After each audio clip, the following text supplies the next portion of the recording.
Here is my review of Bleach Rebirth of Souls. For those of you guys who don't know, Bleach Rebirth of Souls is a console Bleach fighting game that just came out last month, actually 2 months ago in March. The fandom has been waiting for this game for what feels like an eternity. I think the last Bleach game that we got was Bleach Soul Resurrection on the PS3. So we got 2 console generations that had passed before we got another Bleach game on the main console. So to say that we've been waiting for this game is an understatement. I wanted to let you guys know my experience with the game and do I feel like it's worth the purchase. So without further ado, let's get into today's video. So Bleach Rebirth of Souls. I played this game in its entirety. I 100% of the game trophy wise. I played it on the PS5. It took me about 2 weeks to 100% of it, which I know is kind of like a long time, but I work. So I had to, get in when I can get it in. My first impressions of the game, I had high expectations, and I think in my mind the game, I was expecting something different, but in turn, after playing it, especially after 100%ing it, I left that with a better experience once I kind of understood what it was that I was playing, if that makes sense. The characters upon first glance look amazing. I think they did great with the animation and the art style. It reminds me of the 1,000-Year Blood War arc as far as how the characters are drawn. And I'm so used to anime arena fighters being similar to like Dragon Ball Sparking Zero, Naruto Ninja Storm, even the Demon Slayer Kimikami Chronicles. Ooh, I hope I said that right. Fighting games kind of like in that vein.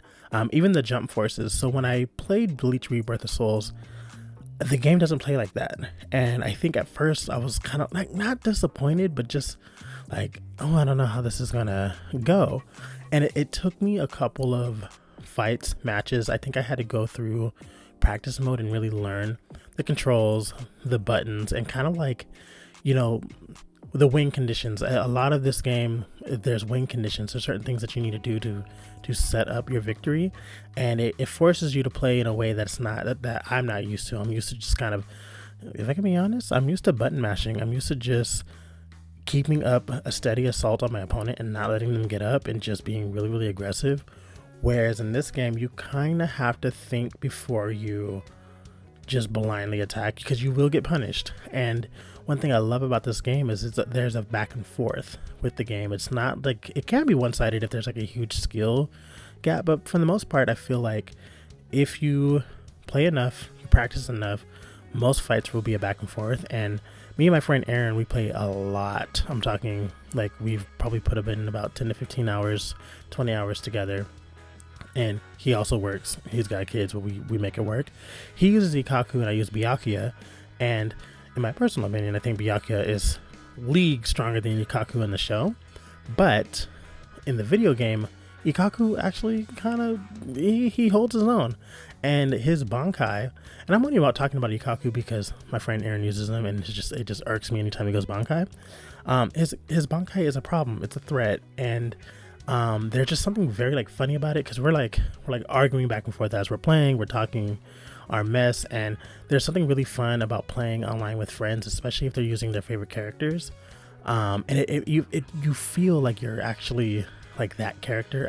Maybe I'm glazing the game a little bit too much, but the PvP experience, like playing against other players, has been such a fun one. And I wish more people that I knew played the game in the same way that we played Dragon Ball Sparking Zero, because that's where I think the magic of the game is, when you're able to play with friends who understand the show, who understand like what a flash step is, what a Sonito is, what a Sero is, what a Bankai is. Like they know what it is that they're doing, like what these moves mean, like what Keto is, right?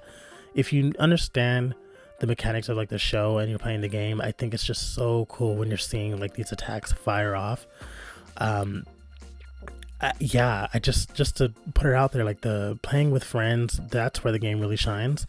Now, like I said, I 100% of the game trophy wise, so I unlocked all the stories, all the secret missions, all of the I think there was like in-game currency to buy certain items, bought everything. And the story, between you and I, the story was long. It retells the entire story start to finish, all the way up until the fight with Aizen. So we don't get the Fullbring arc, and we don't get the 1,000-Year Blood War arc, which is okay. I was a tad bit disappointed at that, only because We should have at least got the Fullbring arc, because we got the Fullbring arc back in 2013, right? So the fact that we didn't get it, it's like, but the Fullbring arc, not my opinion, but I just think as the fandom opinion, is not the most popular, so I don't think people were like that pressed, but it would be nice to get Genjo and Tsukushima as playable characters very soon. That is probably my only complaint, is I think we got like 30 some odd characters, and there's just some characters in there that I would love to see playable, that I hope come out as DLC, and time will tell, because 1000 Year Blood Warrior arc, there's probably about a smooth 20 characters that they could possibly produce. There are characters like Hollow-Fied Tozen that you can play as in the story, but you can't play like as a normal character, which I'm like, that's annoying, because I really like Tozen. And Unohana has I guess she has a skin, but she's not playable yet. So there's some characters in there that we should be able to play as once they, make it official, that I'm looking forward to. One thing that really shines about the game that I forgot to mention was the secret missions. So secret missions are missions that you unlock during the story mode that tell additional story or gives you additional context. What's really cool is that these are canonical to the story. So these are coming from like the novels. I think one novel that stands out is Can't Fear Your Own World.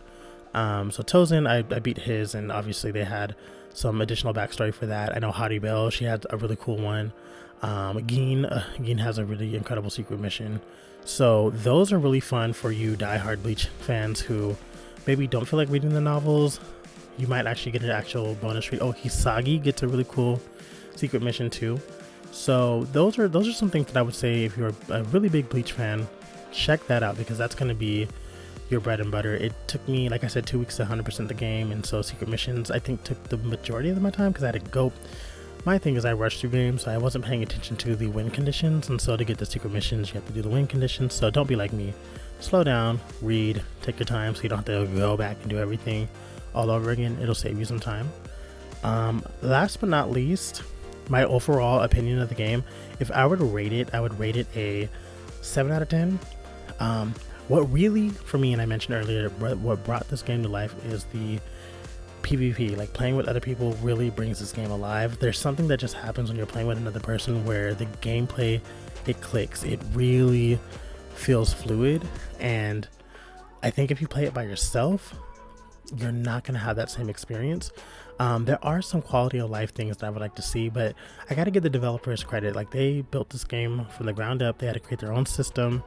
They're kind of playing around with what works, what doesn't. So if this game is well received and we get, if the fans are supporting it and they sell enough copies, we could get a Bleach Rebirth of Souls 2. A lot of these anime games do get sequels, and I think Bleach has a big enough fan base and enough people supporting the game that we will get a sequel, but time will tell. Yeah, that's my review of Bleach Rebirth of Souls. I hope you guys all like it. Let me know, who are you maining, and do you disagree with me? Do you think I'm a little too nice about my review? I think a 7 out of 10 is fair. I think there is room for opportunity, considering we're coming from a year that we got Sparking Zero. I think that Bleach Rebirth of Souls, it fares well in the big scheme of things, especially considering how massive Sparking Zero was. You know what I'm saying? Like, I think Bleach, we're eating good. We're eating good over here. And I only bring up Sparking Zero because I'm a huge Dragon Ball fan. Obviously, Thick Boy Gohan, like, come on. And then also like Naruto as well. So if you guys would like to play me on Bleach Rebirth of Souls, I do play from time to time during the week as well as the weekend. So just find me on PSN. My gamer tag is Thick Boy Gohan. So yeah, such fun putting together this video. Take care, and I'll see you in the next upload.